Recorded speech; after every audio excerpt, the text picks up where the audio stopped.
килограмм. У меня язык приедет. Итак, что я предлагаю сейчас? Загадать свое заветное желание. Это раз.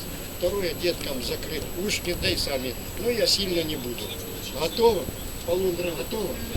Все, поехали.